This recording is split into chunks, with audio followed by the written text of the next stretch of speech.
नमस्कार साथियों, एक बार फिर से स्वागत है आपका अपने YouTube चैनल क्रिस कुकरा स्टडी पर। हम आपके लिए आज लेके आए हिंदी विषय से संबंधित एक वीडियो। ये वीडियो आपके किसी भी छोटे से छोटे एग्ज़ाम से लेके, चाहे वो एसटीसी का हो, चाहे वो पीटीटी का हो, चाहे कांस्टेबल का हो, चाहे ग्राम सेवक, चाहे पटवार से लेकर बड़े से बड़े एग्ज़ाम आरएएस तक सभी के लिए उपयोगी है। मैं उम्मीद करता हूं कि आप इस वीडियो को देखें उससे पहले इस चैनल को क्रिस कुकरा स्टडी को आप सब्सक्राइब कर देंगे। इसे आप लाइक करेंगे, शेयर करेंगे, कमेंट करेंगे ताकि अधिक से अधिक हमें इसका पुनर्बलन मिले और हम इसका फ़ायदा उठाकर आपके लिए आगे से आगे नए से नई वीडियो लेकर आएँ।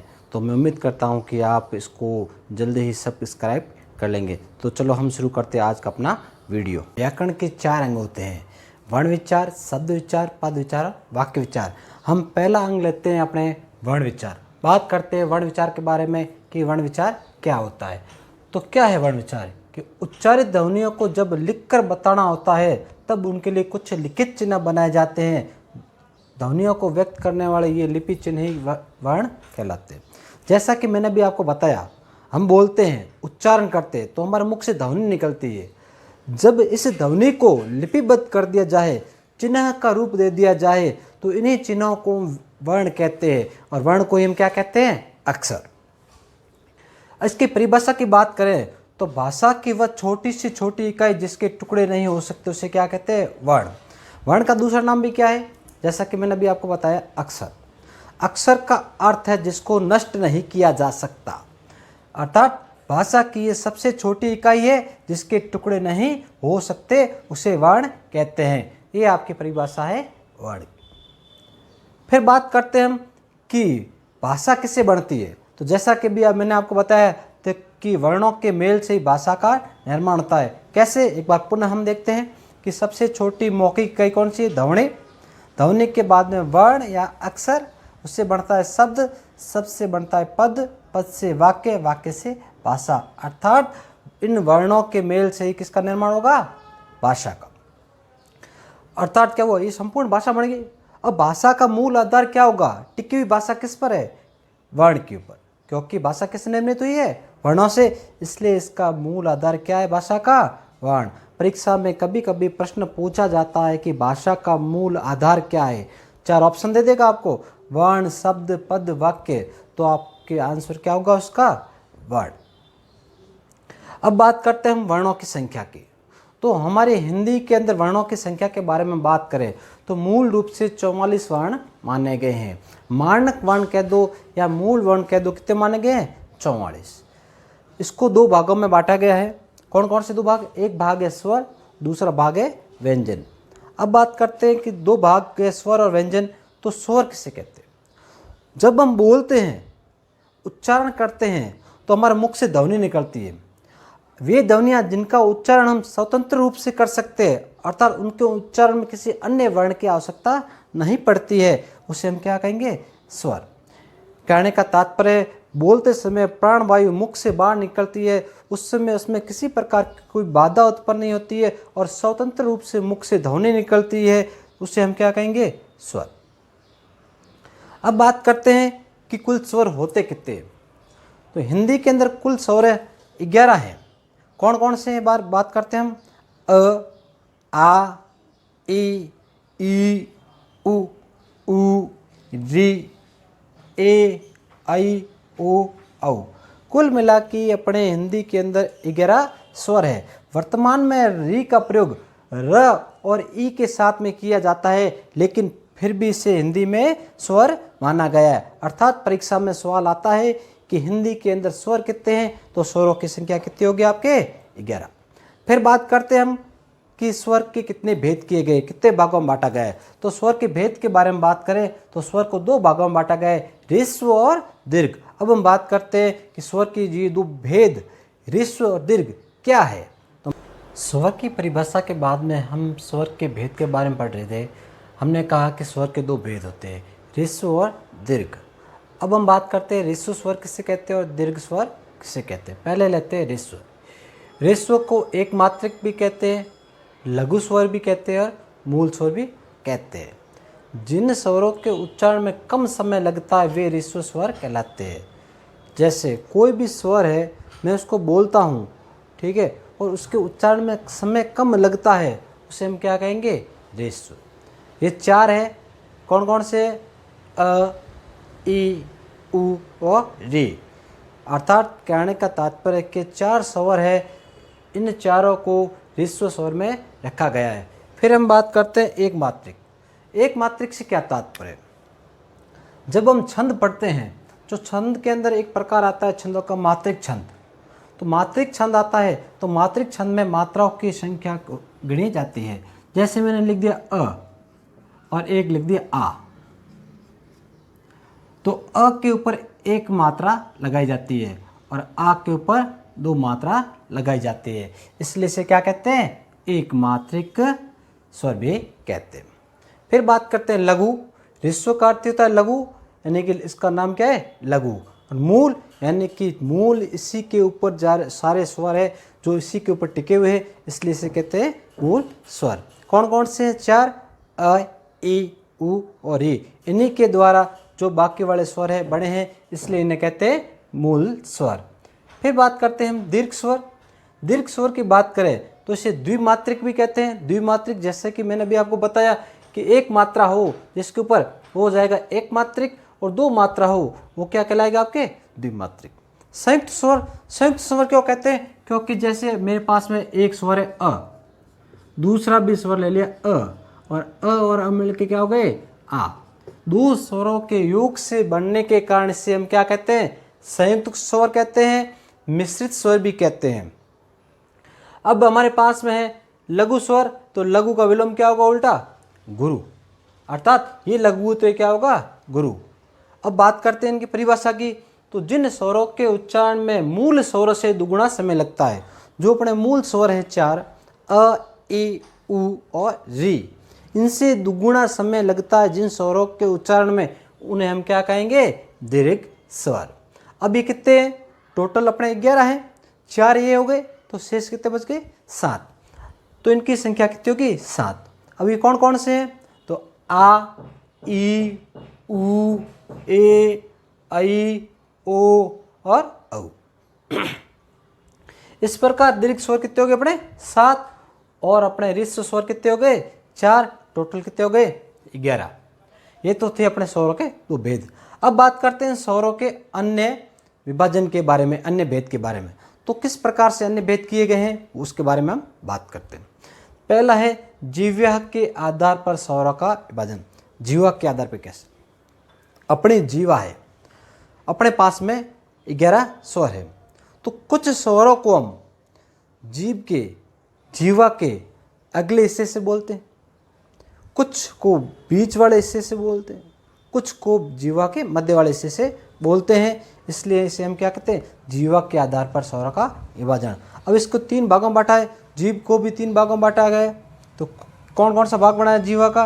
अग्र स्वर, मध्य स्वर और पथ स्वर। जैसे कि इनका नाम दिया गया, नाम से ही स्पष्ट होता है कि इनकी परिभाषा क्या है। जिन स्वरों के उच्चारण में जीवा का अग्र भाग सक्रिय होता है उसे हम क्या कहेंगे? अग्र स्वर। ये कौन कौन से? ई, ए और ऐ, 4 स्वर क्या कहेंगे? अग्र स्वर। उसके बाद हमने जीवा का मध्य भाग मध्य स्वर के रूप में बांटा। तो जीवा का मध्य भाग क्या होगा? इसमें सक्रिय होगा, केवल एक मात्र वर्ण क्या है? अ। और यह प्रश्न परीक्षा में कई बार पूछा गया है कि अ है जीवा के किस भाग से उत्पन्न होता है? तो मध्य भाग से उत्पन्न होता है। बहुत ही महत्वपूर्ण प्रश्न। और तीसरा भाग पक्ष स्वर। तो जीवा का पक्ष भाग सक्रिय होता है। वर्ण कौन कौन से?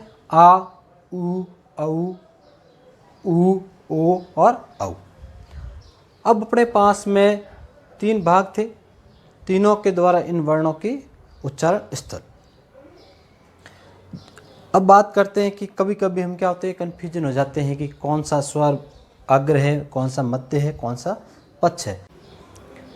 इन जीवा के आधार पर स्वरों के विभाजन को याद रखने के लिए मैंने एक छोटी सी ट्रिक बनाई है।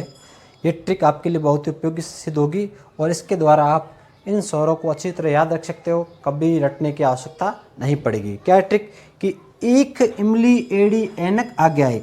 ईख, इमली, एड़ी, ऐनक, आज्ञाए। तो हम वर्णमाला पढ़ते हैं तो वर्णमाला में क्या पढ़ते हैं, ई से ईक, ई से इमली, ई से एड़ी, ऐसे ऐनक। ठीक है, ई से इमली, ई से ईक, ए से एड़ी, ऐसे ऐनक। तो ईक, इमली, एड़ी, ऐनक आगे आए, यानी कि आगे वाले यानी अग्रस्वर कौन से हो गए, ई ए आई, ये हो गए आपके अग्रस्वर। फिर मैंने आगे एक ट्रिक बनाई है कि बीच में अनार खाए, यानी बीच वाला क्या खा रहा है, बीच वाला अनार खा रहा है। तो बीच में यानी कि मध्य में कौन आ गया, अ, और शेष बचे वो पीछे जाए, यानी कि अब जो अग्र में आने के बाद और मध्य में आने के बाद में जो शेष बच गए वो कले जाए, कहाँ चले जाए, पीछे की ओर। तो पीछे अपने कौन कौन बच गए, तो आ, उ, ओ और औ। इस प्रकार जीवा के आधार पर स्वरों का विभाजन हम अच्छी तरह से आसानी से याद कर सकते हैं। रटने की कोई आवश्यकता नहीं है, आसानी से याद हो जाएगा। और इन स्वरों का विभाजन परीक्षा में कई बार पूछा गया है और पूछा जाता है। आपको दे देंगे कि अग्र स्वर कौन सा नहीं है, 4 ये होंगे, 4 में से 3 आपको ये दे देंगे, एक कोई दे देगा कौन सा नहीं है, तो आपको 3 सही है वो देखने हैं और गलत कौन सा वो आपको निकालना है। अब इसके बाद हम इसके जो दूसरा भाग है, दूसरा विभाजन है, उसके ऊपर हम चलते हैं। स्वरों के विभाजन में हम दूसरा प्रकार लेते हैं ओष्ठ की आकृति के आधार पर स्वर विभाजन। इसको 2 भागों में बांटा गया है, एक वर्ताकार है, दूसरा अवर्ताकार। अब वर्ताकार क्या होता है, ओष्ठ अपने होठ। अब जिन स्वरों को बोलते समय उच्चारण के समय हमारे होठों की आकृति गोल हो जाती है, तो वृत्ताकार हो जाती है, तो उन्हें हम क्या कहेंगे, वर्ताकार। और होठों की आकृति गोल नहीं होती उच्चारण के समय तो अवर्ताकार। तो परिभाषा यही है कि जिन स्वरों के उच्चारण में होठों का आकार कैसा हो जाता है, गोल हो जाता है, उसे कहते हैं वर्ताकार। जिन स्वरों के उच्चारण में होठों का आकार गोल नहीं होता उसे क्या कहेंगे, अवर्ताकार। अब वर्ताकार कौन कौन से, उ, ओ, औ। याद रखने के लिए एक छोटी सी ट्रिक बताता हूँ आपको। आपको एक शब्द याद रखना है, गोलू। क्या याद रखना है, गोलू। इस गोलू के अंदर आपको मात्राएं देखनी है। बड़े ऊ की मात्रा है तो बड़े के साथ में लेना है छोटा भी, और मात्रा किसकी है, ओ की मात्रा है तो ओ के साथ में आपको लेना है औ। गोलू क्यों लिया, क्योंकि गोलाकार से क्या बन गया है, गोलू। गोल से क्या बना है, गोलू। और इस गोलू के अंदर ओ की मात्रा ले ली तो ओ और औ, और उ और ऊ। तो यानी कि वर्ताकार कौन कौन से हो जाएंगे, उ, ओ, औ। अगर याद नहीं रहता है तो उच्चारण करके देख लेना, परीक्षा में प्रश्न आ जाए तो उच्चारण कर लेना कौन कौन से होते हैं। तो हम कहते ऊ, होठ की आकृति कैसे हो रही है, गोल हो रही है, ई इसमें नहीं हो रही है, अ इसमें भी नहीं हो रही है, तो आपको आसानी से मालूम चल जाएगा कि कौन कौन से वर्ताकार स्वर है। और ट्रिक में याद रखो तो गोल से क्या बन जाएगा, गोलू। गोलू में ओ की मात्रा आती है, ओ और औ दोनों लेना है, और लू में बड़े ऊ की मात्रा है तो छोटा और बड़ा ऊ दोनों लेना है, और जो बाकी बच जाएगा वो किस में आ जाएगा, अवर्ताकार। इस प्रकार ओठों की आकृति के आधार पे स्वरों का विभाजन कंप्लीट। अब तीसरा हम लेते हैं मुखाकृति के आधार पर स्वर भेद। और मुखाकृति के आधार पर कैसे, जब हम शब्दों का वर्णों का उच्चारण करते हैं तब मुख कभी अधिक खुलता है, कभी कम खुलता है, कभी बंद सा हो जाता है। तो इस आकृति के आधार पर भी स्वरों का विभाजन किया गया है। तो इसमें कौन कौन से प्रकार है, तो पहला है संवृत स्वर। संवृत का अर्थ होता है बंद। ऐसे स्वर जिनके उच्चारण के समय मुख प्राय बंद सा हो जाता है उसे हम क्या कहेंगे, संवृत स्वर। इसको याद रखने के लिए छोटी सी ट्रिक बताऊंगा मैं आपको। इससे पहले देखते कौन कौन से वर्ण है, ई उ 4 वर्ण है, 4 स्वर है। इसके लिए हम एक ट्रिक बनाई है, संत लुई। संत लुई से क्या तात्पर्य है, स से क्या बन गया, संवृत, त से यानी वृत, ये संवृत क्या हो गया, संत से बन गया संवृत। संवृत कौन से, लुई। लुई के अंदर क्या देखना है आपको, ई की मात्रा है तो छोटी और बड़ी दोनों लेनी है। मात्रा किसकी है, छोटे ऊ और ऊ की है तो इसके साथ में आपको क्या लेना है, बड़ा ऊ। संत लुई से तात्पर्य संवृत, छोटी बड़ी, छोटा ऊ और बड़ा ऊ, ये आपके हो जाएगा संवृत स्वर, यानी कि बंद, यानी कि उच्चारण के समय मुख प्राय क्या हो जाता है, बंद। दूसरा प्रकार लेते हैं हम अर्ध संवृत स्वर। उसका तात्पर्य है कि जब हम स्वर का उच्चारण करते हैं तो मुख है वो आधा बंद हो जाता है। तो उसमें वर्ण कौन से आते हैं, ए और ओ। अब इसको भी याद रखने का थोड़ा सा तरीका बताते हैं, क्योंकि 4 प्रकार है, कभी कभी हम भ्रमित हो जाते हैं। तो याद रखने का तरीका देखो, जैसे आप कभी महाशिवरात्रि को मेले में जाते हो तो वहाँ देखते हो कि जो संत है, आधे संत तो मेलों में आपको मिल जाएंगे। कहीं भी जाओगे बड़े बड़े मेलों के अंदर तो आधे संत आपको मेलों में मिल जाएंगे। तो हम क्या ट्रिक बनाएंगे, आधे संत मेलों में। अब आधे का मतलब क्या हो गया, अर्ध, स से संवृत, संत से क्या बन गया, संवृत, अर्ध संवृत बन गया अपने मेलों में। म के ऊपर एक की मात्रा है, ये अपना ए, लो में किसकी मात्रा है, ओ की मात्रा है, तो ओ, यानी कि आधे संत मेलों में, यानी कि अर्ध संवृत क्या हो गए, ए और ओ। अब इसके बाद हम बात करते हैं विवृत स्वर, यानी कि क्या होता है, इसके अंदर स्वर के उच्चारण के समय मुख पूरा खुल जाता है। आप कभी डॉक्टर के पास गए होगे तो डॉक्टर ने आपको कहा होगा कि आप मुख खोलिए, तो आप मुंह खोलते हो, तो उसको कहे पूरा मुंह खोलो, तो आप करते हो आ, यानी कि देखो आ का उच्चारण कब होता है, जब पूरा मुख खुलता है तब आ का उच्चारण होता है। डॉक्टर को याद रखना कि आप डॉक्टर के पास जाते हो तो आ करते हो, पूरा मुख खुलता है, यानी कि विवृत हो जाता है, तो उच्चारण कौन सा होगा आपके, आ।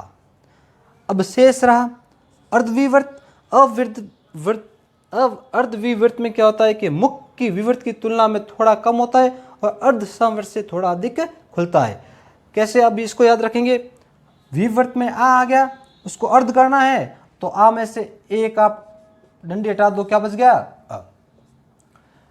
अब शेष इतने पढ़ लिए, तीनों में कौन कौन से बच गए, आई और औ, वो भी इसके साथ में आ गए, यानी कि अर्धविवृत कौन से हो गए, अ, आई और औ। इस प्रकार मुखाकृति के आधार पर हम चारों भेद संवृत, अर्धसंवृत, विवृत और अर्धविवृत अच्छी तरह से याद रख सकते हैं। ट्रिक पहले याद रखना है, संतुलित, संत से बन गया संवृत, संवृत से लुई में ई छोटी और बड़ी दोनों, ऊ छोटा और ऊ बड़ा दोनों, हो गया संवृत। फिर देख लिया हमने अर्धसंवृत, आधे संत कहाँ मिलते हैं, मेलों में, तो संवृत ए और ओ। फिर हमने देखा डॉक्टर के पास गए, डॉक्टर कहता है मुंह खोलो, पूरा खोलो, तो हम कहते हैं आ, तो यानी कि मुख पूरा खुलता है तो क्या हो जाता है, विवृत हो जाता है, यानी कि ध्वनि क्या निकलती है, स्वर कौन सा आता है, आ। अर्धविवृत, अर्धविवृत विवृत का आधा, आ था अपने, एक मात्रा हटा दी तो बन गया अ, और दो उसमें स्वर कौन से बचे थे पीछे, आई और औ। इस प्रकार ये अपने क्या हो जाएगा, अर्धविवृत। ये हो गया आपके मुखाकृति के आधार पर स्वर भेद। अब इसके बाद में जब हम वर्णमाला पढ़ते हैं तो स्वर के अंदर अपने 2 वर्ण और मिलते हैं, एक होता है अंग से अंगूर बोलते हैं और अ खाली बोलते आए। तो ये अ के ऊपर एक बिंदी है, इसको हम ऐसे लिखते हैं, बिंदी है, ये मात्रा में लगाते हैं, इसको कहते हैं अनुस्वार। क्या कहते हैं, अनुस्वार। दूसरा होता है अ के पीछे 2 बिंदु होते हैं, पीछे 2 बिंदु हैं, इनको कहते हैं विसर्ग। क्या कहते हैं, विसर्ग। इन दोनों को कहते हैं अयोगवाह। योग का मतलब होता है जुड़ना, अयोग नहीं जुड़ना, यानी कि स्वर न होते हुए भी हमेशा स्वरों के साथ में बने हुए रहते, इसलिए इसे क्या कहते हैं, अयोगवाह। परीक्षा में कई बार प्रश्न पूछा गया है कि अयोगवाह कौन सा स्वर है, तो आपको ध्यान रखना है अनुस्वार और विसर्ग दोनों क्या है, अयोगवाह। क्यों कहते हैं कि स्वर न होते हुए भी हमेशा स्वरों के साथ में बने रहते हैं, योग न होते हुए भी अयोग बने हुए रहते हैं, इसलिए इसे हम क्या कहते हैं, अयोगवाह। अब मात्रा की दृष्टि से देखें तो दोनों क्या होते हैं, दीर्घ होते, द्विमात्रिक होते हैं, दीर्घ होते हैं। ठीक है, ये इनकी महत्वपूर्ण विशेषता भी है। अब ये अपना टॉपिक पूर्ण हो गया स्वर से संबंधित। हमने पढ़ा कि वर्णमाला में वर्ण होते हैं 44 में से स्वर होते हैं 11 और 33 होते हैं व्यंजन। पहले हमने प्रकार लिए स्वर का, स्वर को हमने पढ़ा अच्छी तरह से और यहाँ पर अपने स्वर कंप्लीट। तो मित्रों, उम्मीद करता हूँ कि आज का ये वीडियो आपको बहुत पसंद आया होगा। आपने अभी तक अपने इस क्रिस कुकरा स्टडी चैनल को सब्सक्राइब नहीं किया है तो आप अपने इस चैनल को जल्दी से सब्सक्राइब कीजिए। इसे अधिक से अधिक लोगों को शेयर कीजिए ताकि मुझे मोटिवेशन मिले और मैं नए नए वीडियो लेकर आप तक आऊँ और ये वीडियो सभी के लिए उपयोगी सिद्ध हो। आपको अनेक भर्तियों में अनेक प्रकार से फ़ायदा मिलेगा इसका। और मैं उम्मीद करता हूँ कि आप अपने इस चैनल को लाइक करेंगे, शेयर करेंगे, कमेंट करेंगे ताकि अधिक से अधिक लोग इसका फ़ायदा उठा सकें। तो आज के लिए इतना ही। धन्यवाद।